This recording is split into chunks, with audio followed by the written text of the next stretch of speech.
Amit-amit kula suwun Sang Juwita.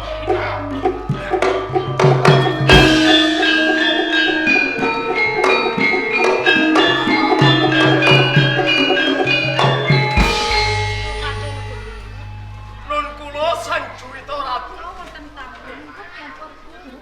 Ngestakaken dawuh. Wong lawas. Gampang mah. Wong kawas. Awas. Wong kawas. Wong kena iyeng. Lho. Wong nang yang niku pripun? Lah banget lawase kena iyeng. Suwe ora jamu. Kowe kaget ae. Jamu pisan godhong teo. Suwe ora ketemu. Ketemu pisan. Angkat buto. Angkutan kota. Angkutan kota. Mateni Angkut buta. Angkut buto numpak angkutan kota. Iya. Padha mawon kula nggih mboten pangling kalih sampeyan. Yen kowe ora pangling karo aku coba sapa biar aku. Suwe ora jamu. Jamu godhong kemangi. Suwe ora tahu ketemu. Ketemu pisan karo cemani. Cemani kuwi sinten? Cemani kali ombo. Saniki mboten cemani. Apa? Wite. Wih, Wite iki apa? Putih. Patih lo gendal. Iki gara-gara korban kakehan kopi ya iki. Yen kowe pangling ta ora? Aku ora panggil gas. Coba sapa? Yo tanggane kok malah pangling. Tangga. Sik, rene kejak parikan. Suwe ora jamu. Jamu pisan duduhe klopo. Maksude Suwe ora tau ketemu pisan karo Yanto kali Om. Wah, kelayak. Ya aja macem-macem karo aku. Mulai ra tak goncekno kowe. Lho pateh are. Goncek. Kleto jol cepono titiane. Mate apa anggere mangkat tadong angel lo kancane. Kok ngono? patih kowe nerima tumpakane motor sorry. Tumpakane helikopter. Gaya batik mlete koyo. Helikopter pedotan. Nuwun sewu Sang Juwita Ratu. Menika angkat buto angkut buto. Minggah wonten negari Majapahit badhe ngunjuk aturaken nawala saking sesembahanipun Guru Bisma. Ya menika leres Sang Juwita Ratu. Sampeyan kok kaya dukun. Mergo aku ngerti Kowe wiwit kapan dadi dukun? Kowe wiwit kapan dadi pujangga? Lho kok kowe saiki pinter. Sok pancen kowe iki dadi dukun. Sesuk aku takon nomere metu pira? Lho ngino kalih. Nggih. Pancen leres menapa ingkang dados pangandikane Gusti Ratih Kala Gender. Anggen kula sowan wonten ing kraton Majapahit, pancen kula dipuntus kalian sembahan kula Adipati Guru Bisma Menak Jinggo. Kinen ngaturaken nawala kunjung dumateng Jengandika. Yen pancen sedya marang-marangake nawara ditolan aku buto. Enggal-enggal aturke. Sampun dipun keparaken Sang Juwita. Nggih. Parang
niku cerdas.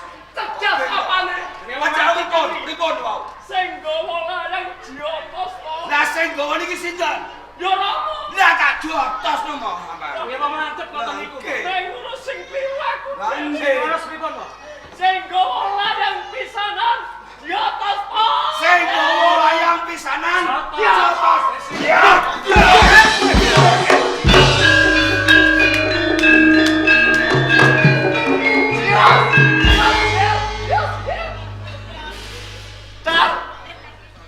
Kowe ra wis ngerti dhewe to? Nggih. Keridaning anak-anakku kaya sikatan sinambur wareng tak blas. Iku anakku, Cat. Anak panjenengan tanpa diperintah ndur jumangka. Lah iku anakku. Nanging Kakang Legender, Nanging kepiye? angkat buta angkut buta. Niku mung caraka. Bener. Nglamar. Wong nglamar niku pindhane wong jejaluk. Diwenehi matur nuwun, ora diwenehi ya ora apa-apa. Nanging barang seta kumite tandange kaya ngene, ateges bakal mrosotake asmane Sang Juwita Ratu Kencana Wungu. Kok bisa, Car? Majapahit iki negara sing gedhe. Gedunge kasusilan, godange kasusastran. Kalamun kapireng para hadipati Patmonceng negara jajal jebi Bang Penggalih. Mula perkawis menika tunggak waru kula mboten melu-melu. Alah, Car. Tekone kuwi mimpi karo tandange putraku. Erek aku nglapati putraku. Ayo.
timpe kan. Oke wani. Ajane nantang karo angkat buta ayo. Pikir. Getok. Sama pikir lo. Ngene wani aku tak pikir. Ayo.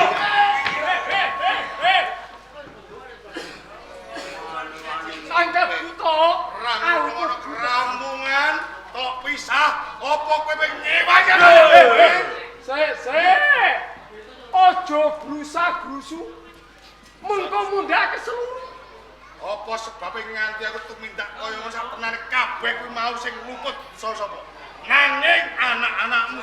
Lho aku iki tamu, kudune disugati panganan sing enak-enak, ngombe sing seger. Lho tamu ora disugati panganan malah disugati. Ayo lho. Mangkirin. Panjenengan niku ampun ngluputke kalih kula. Piye? Ngantos kula niki nyempalani kalih panjenengan. Iya. Niki enten sing kongkon. Ono sing kok. Panjenengan pengen ngetos. Niki napa? Sik. Anak-anak kurang ajar. Lah panjenengan wau sing gawa layang pisanan jotos. Mongko sing gawa layang pisanan niku tamu kekalih. Iki kabeh kuwi mau aku kepengin lodi. Oh. Utusan saka Blambangan iki mau cetane kepengin tak todi. Jajal. Cetane jajal. Jajal. Gusti Pati Lugender, dadi kuwi mung nodi. Ora pengen jotos karo aku, ora pengen nantang karo aku. Babak pisan. Nek kowe nganti nantang karo aku, aja macem-macem tak elokno ketoprak klogo budaya kowe. Kejaba saka kuwi iki. Dheweke mung jajal, aku kok pengen jajal apa? Rikol ngomno maneh, iki jenenge nak Arya Jejetan. Arya Jare kondang, jare jiaduk. Jaduk. Dijajal. Ayang sepo kowe iku jajal ajar. Ora apa-apa. Kenapa-napa? Boten apa-apa. Jajal Kenapa-napa? Cecek Arya. Arya Jejetan. Arya Jejetan. Sampeyan kok sing Kok kenapa-napa? Setukan mleh, nek panjenengan percaya ora apa-apa. Jotos mleh.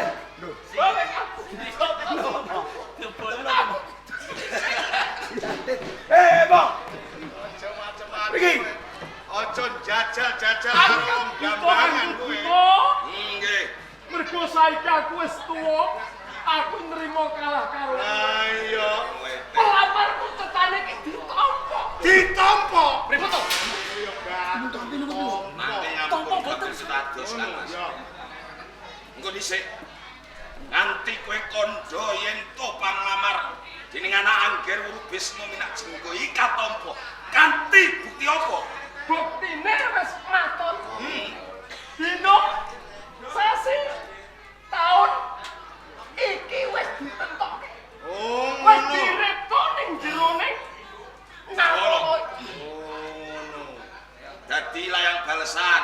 Iki layang balesan dina Sasi, sasi tanggal tahun, tahun iki wis digumatokake. Yur tiba dina apa? Dinane jemuah kliwat. Catet di Kaelengan Jemuah kliwat. Nah.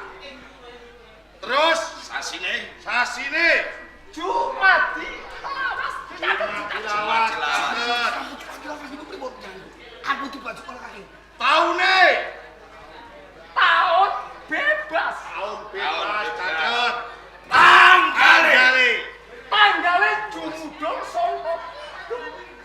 Oh, apa mong kowe? Jumudul saha kidul catet aja nganti lali. Isih ana meneh. Apa meneh? Silme Prau Gabus. Sileme Prau Gabus. Kambange watu.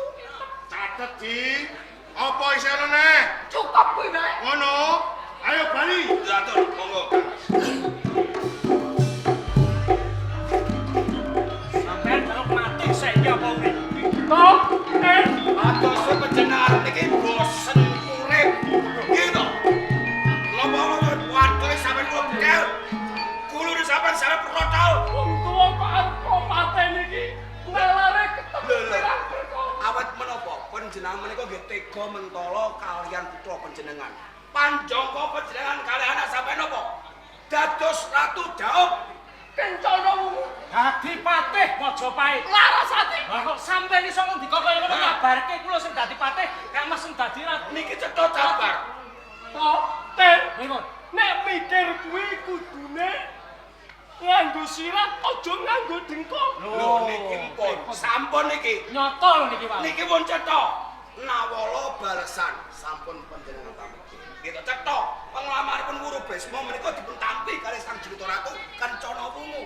Dina, sasi, taun, tanggal menika sampun dipun tentukaken. Nggih napa mboten? Sing nampa sapa? Lho, panjenengan Sang Jrita Ratu. Nawala kuwi mau sing ngreka kuwi Rama. Wah, panjenengan kok saged sing ngrekta panjenengan menika. Kowe kudune ngerti Karep sampeyan pripun? piwangsulane Rama mau piye nggih? Dina, sasi. Dina sasi, tanggal, taun. Apa ya ana dina kok Jumat Kliwon? Dina Jumat. Ana ta ora? Sing bener dudu Jumat Kliwon. Nggih, Sing bener Jumat Kliwon. Jumat Kliwon. terus Kang Mas. Jumat Kliwon mboten enten. Mboten enten. Di Jakarta. Sasi. Jumat dilawas apa ana? Ah, mboten enten iki. Lawas Mboten mboten enten. Anane Jumat Jumat di di akhir. Taun. tahun apa ya ana tahun kok tahun bebas. Mboten enten. Anane tahun Tahun baru. iku anane. Tanggal jemudul saking kidul. Apa ana tanggal kok jebudol saka kidul? Nggih mboten enten. Kowe tau krungu Tir? Mboten. Prau gabus kok silem. Mambang, mau gak masuk mambang. Apa ya ana watu iten kok kumambak? Mboten Mboten enten. enten. Samulane kuwi. Wah, Niki ngeten iki cetha. sampeyan. Jebul panjenengan menika pikirane 17 Menungso. menungso. Cetha kula dados ratu. Kula dadi partai. Jawab. Sang Jrita Ratu Kencana. Patres Larasati. Ngeten. Monggo, Mbak. Monggo.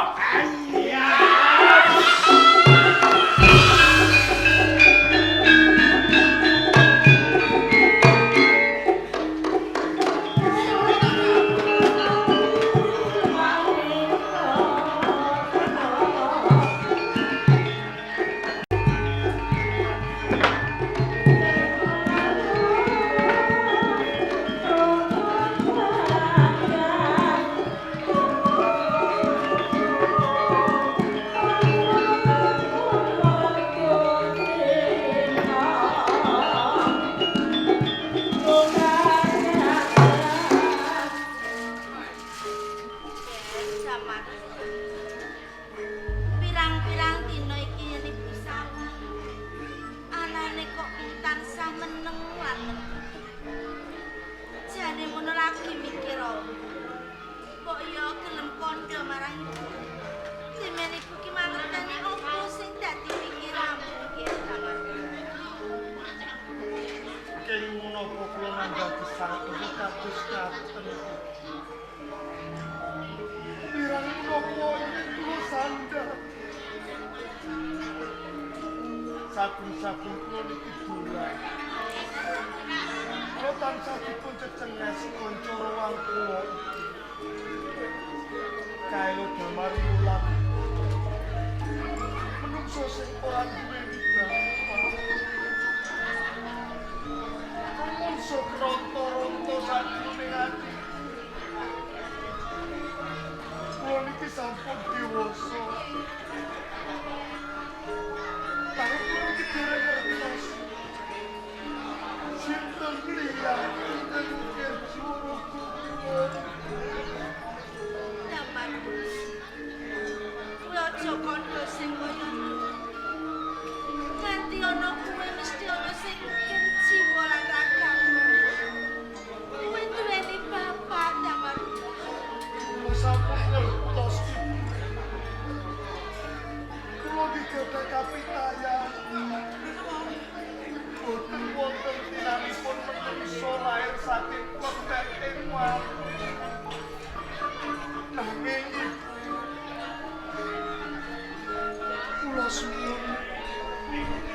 kula suwun ganti sanget dumateng sampeyan. Monggo paring ngertos dumateng kula. Sinten sejatosipun Sudarma. Menawi tasih sugih wonten pundi papan jenipun. Menawi sampun pejah wonten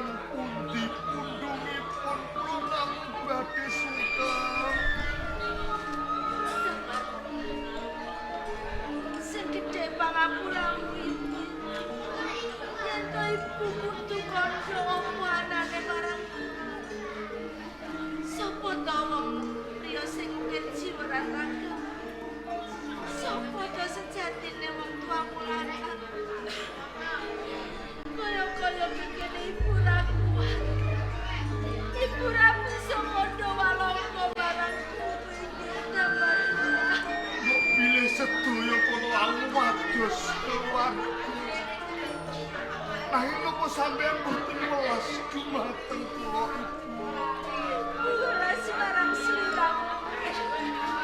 Nanging kepiye maneh ibu ora krungu. Ibu ora bisa yen kudu kandha walaka marang kowe. Sebabe apa kok ora bisa?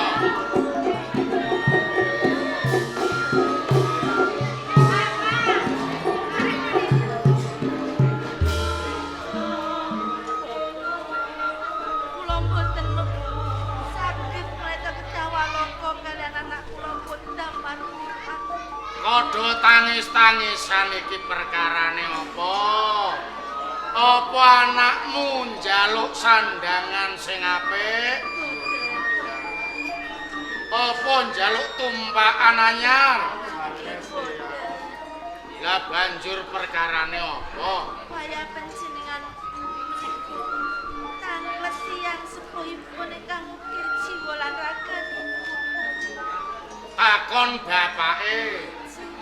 Lah kowe iki wong tuane wadon sing gembol suwene 9 sasi 10 dina. Lho kok ora bisa nuduhke iki sebabe apa? Kula boten kuwapa bilih walaka kaliyan anak kula pun damar urip. Kula boten saged kuwapa. Isih terbayang-bayang. Iki kados pundi sinaosa sampun dangu. Nang raosipun manah niku boten saged suwe Bapak. Ayo perkara ngono wae kok. Mbok rewangi nganti padha tetangisan. Le damar wulan. Nanji kula ya. Yen wong tuamu wadon ora bisa ngandhakake sapa tenane bapakku sing ukir jiwa ragamu, simbah sing bakal saguh ngandhakake. Matur suwun sanget. Mergo kowe wis ora bocah cilik meneh, kowe ya wis dewasa. Wis pas umpama kepengin ngerti sapa tenane wong tua lanang sing ngukir jiwa ragamu. Umpama isih urip ben iso ngabekti, Ngaten ya. umpama wis mati ben ngerti pundunge. Mboten lepat. Tenane wong tuamu lanang kuwi ora wong pidak pejarakan ora le. Nanging wong keparak ana ngersa dalem Sinuwun Prabu Bramartunjung nalika semana. Ora ana liya wong tuamu ya Patih Maudara. Nanging nuwun sewu ya. Heeh. Menawi sedharma kula pinangka piyai angka 2 wonten ing praja Majapahit. Iya. Kenging menapa gesang kula lan ibu kula mapan wonten ing dusun Paluwamba ya. Nah, sethithik simbah tak ndongeng. Nalika ing Majapahit kabawah peperintahan Sinuwun Prabu Bramartunjung keng mrangkani ya wong tuamu lanang Patih Maudara. Nalika semana Majapahit kagawe geger dening Hadipati Kebo Marcuet. Nganti Sinuwun Prabu Bramartunjung nganakake Giripatembaya supaya bisa nentremake negara Majapahit. Sakwuse negara Majapahit tentrem, Sang Prabu Bramartunjung mirunggan lan wong tuamu Patih Maudara padha sesukan arupa batangan utawa bedhekan. Kanthi totoane sing kalah bakal ninggalake negara. Gandeng wong tuamu go kalebu wong kang waskita. mula nganti bisa batang-batangane sinuwun Prabu Bramartunjung gandeng rumangsa batangane wis kabedhe dening bapakmu. Sang Prabu Bramartunjung netepi janjine ninggalake Praja Majapahit sak putuhe dipasrahke dening wong tuamu Patih Maudara. Nah, gandeng Patih Maudara kuwi salah sawijining warangka kang setya bekti marang sesembahan. Ora banjur seneng kapasrahan negara Majapahit ora. Patih Maudara uga mbuktekke setya bektine lan Prabu Bramartunjung. Satemah uga melu ninggalake praja. Kalebu kepatihan sak leker gentonge. Dipasrahke karo adine sing jeneng Harya Jejetan. Nah, ing kono ana crita lucu le. Nalika Harya Jejetan dipasrahi kepatihan saka rumangsane sakanane dadi hake. Nganti ibumu biyen ya arep didemeni karo Jejetan. Iya apa ora? Ayo perkara ngono kok isin, anakmu ben ngerti. Nganti ibumu mlayu, tak slametake, tak gawa mulih ana ing Paluamba.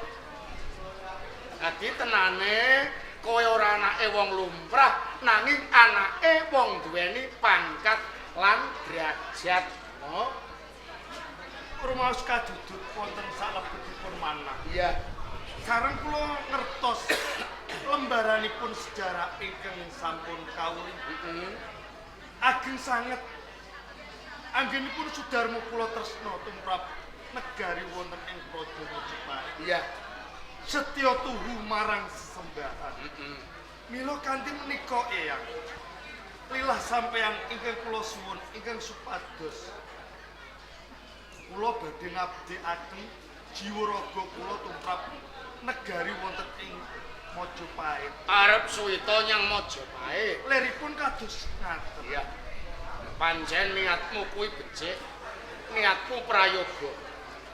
Yen simbah ngono malilahi nyurung apa kang dadi niatmu.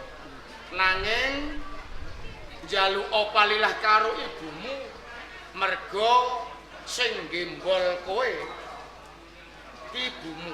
Nggih, ngono dal sawetawis eyang. Ya ya.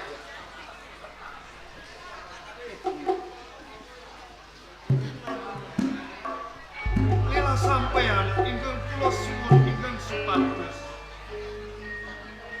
Kula badhe suwita wonten ing Praja Majapahit.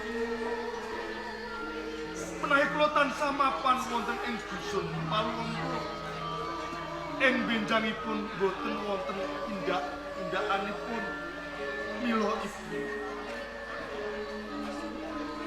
Monggo panjenengan kersa paring liwat dumateng kula.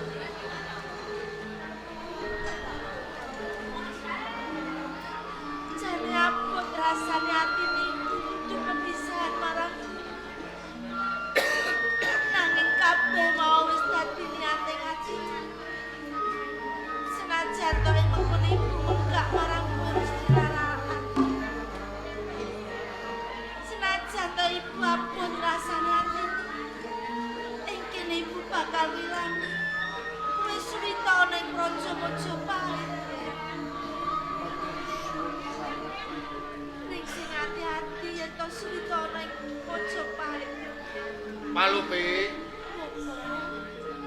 Lelanono lair tandes ing batin supaya anakmu Damarwulan bisa ketekan apa sing dadi panjangkan.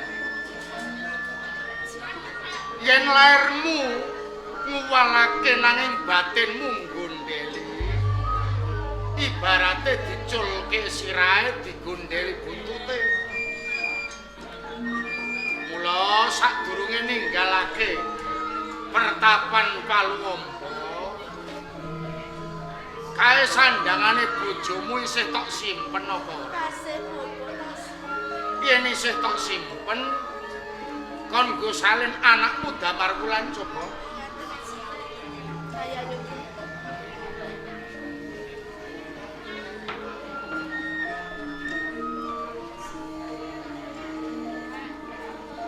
Muga-muga jawata jangkung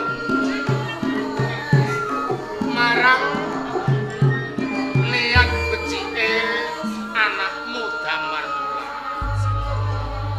Nanging kejane ora terus. Jalaran kula mboten ati perpisahan kaliyan Damarwulan. Yen wong tuwa nggondheli Damarwulan ora entuk metu saka pertapan Paluwamba, iki ibarate kodhok sing ketutup bathok, ora ngerti suasana ing sak njabaning rangka. Lah ngendi nggone bisa nggayuh panjangkane yen saben dina mung mapan yang omah. Menapa pangandika panjenengan badhe kula stokaken? Ing mriki kula badhe lila anak kula tumuju wonten ing praja Mojopahit. Ngono luwih prayoga, Kang Baku. Wong tuwa iki ndongakake muga-muga bisa kasembadan. Wis stokaken dawuh. Lho, Lek.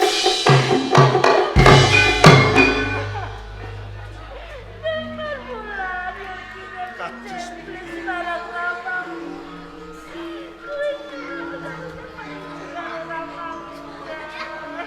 matur suwun sanget. Ibu Dala Eyang ingkang nggala wentah dumateng kula. Redene kula sampun dewasa. Gembleng tekading manah kula. Kula saged mulyakaken keluarga wonten ing Paluwamba. Sawuse nganggo sandangane wong tuamu Patih Maudara.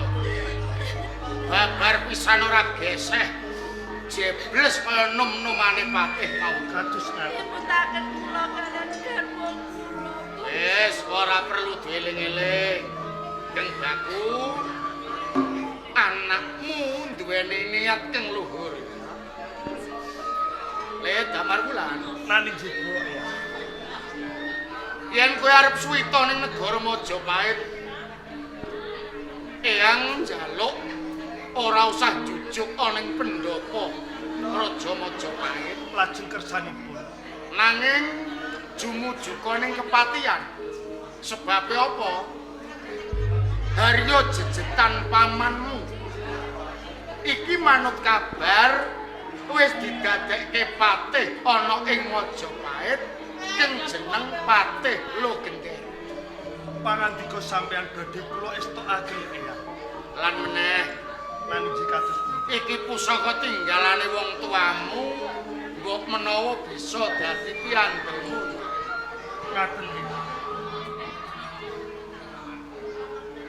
Mila kanthi menika ya. Ya, Wedal menika kula badhe wiwiti anggen kula lumampah wonten ing Praja Mojopahit. Pangestu sampeyan ing kula suwun ya.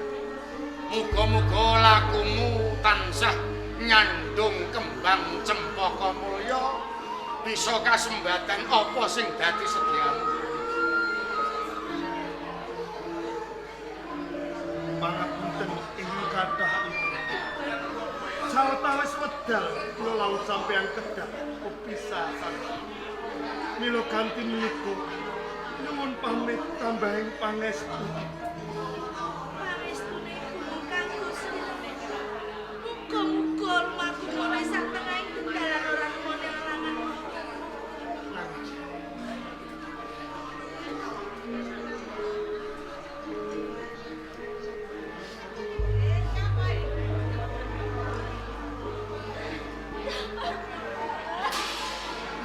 Estunipun awrat sanget. Boleh kula kedah pepisahan dumateng sampeyan. Nanging kula pinangka anak lanang ing bidangipun saged mikul dhuwur lan mendem jero keluarga wonten ing Palembang. Mila kanthi menika kula nyuwun pangapunten ingkang kathah. Sawetawis wedal kula lan sampeyan kedah kepisahan.